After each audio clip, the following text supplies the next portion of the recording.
अकोले तालुक्यातील टाहाकारे गावात महाराष्ट्राचे आराध्य दैवत छत्रपती शिवाजी महाराज यांची 395वी शिवजयंती आगळ्यावेगळ्या पद्धतीने साजरी करण्यात आली।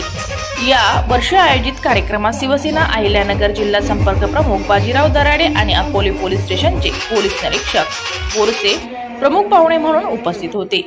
तर टाहाकारे गावचे माजी सरपंच बादशाह एखंडे, उपसरपंच बाळासाहेब एखंडे यांच्या प्रमुख उपस्थितीत शिवजयंती उत्सव उत्साहात पार पडला। अहिल्यानगर आणि नाशिक जिल्ह्याच्या सीमेवर आढळा नदी किनारी वसलेल्या टाहाकारे या गावात दरवर्षीप्रमाणे एक आगळावेगळा शिवजयंती उत्सव साजरा करण्यात येतो।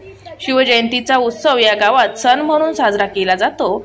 दरवर्षीच्या परंपरेने याही वर्षी शिवजयंतीच्या निमित्ताने सकाळी संपूर्ण गावातील माता भगिनींनी आपल्या घरासमोर सडा रांगोळी काढून शिवजन्माचे स्वागत केले।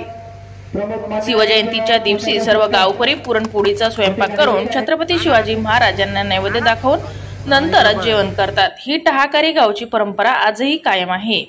आज शिवजयंती निमित्ताने सायंकाळी दरवर्षीप्रमाणे डीजेच्या दणदणाटात संपूर्ण गावात मिरवणूक काढण्यात आली।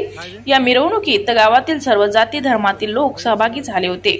संपूर्ण गावातून वाजत गाजत निघालेल्या या मिरवणुकीत पुरुषांपेक्षा महिलांचा सहभाग मोठा होता।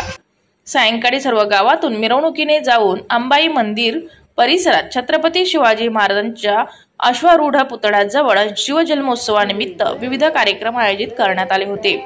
या प्रसंगी गावातील श्रावणी एखंडे आणि अनुज बाबासाहेब एखंडे यांनी छत्रपतींच्या जीवनातील प्रसंग विषद करून उपस्थितांची मने जिंकली। यानंतर या कार्यक्रमाचे प्रमुख पाहुणे असलेले जिल्हा संपर्क प्रमुख बाजीराव दराडे आणि अकोले पोलीस स्टेशनचे पोलीस निरीक्षक बोरसे यांनी उपस्थितांना मार्गदर्शन केले। यानंतर छत्रपती शिवाजी महाराज यांच्या अश्वारूढ पुतळ्यासमोर आरती होऊन कार्यक्रमाचा समारोप करण्यात आला। आरतीनंतर संपूर्ण गावाला शिवरायांच्या जयंतीनिमित्ताने महाभोजन देण्यात आले।